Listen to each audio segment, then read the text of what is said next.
Hoy, kayo! May balita na ba kayo kay Nora? Walay po. Walang nangyayari? O wala kayong ginagawa? Basta ako, wala ko interes sa mga pinaggagawa ni Aling Nora. Ang boring kaya nun. Kasi may sikreto nga, hindi ba? Give her na lang po sa mga sikreto na yun. Wow, nagingit-ngit ka pa dyan.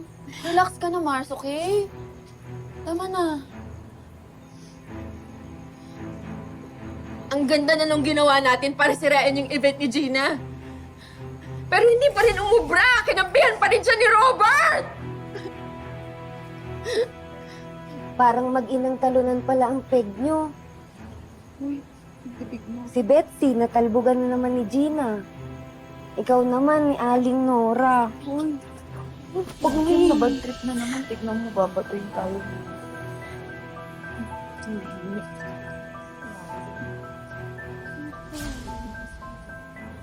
Hoy, ikaw, ha?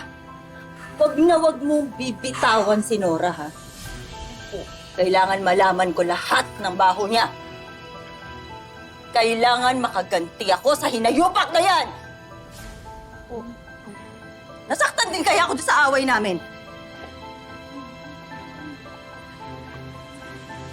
Nai-rest back tayo.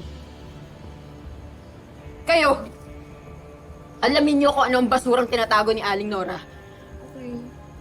At sana, kung ano man yung basurang tinatago nila, madamay si Gerald para naman may maibala ako sa kanila ni Gina.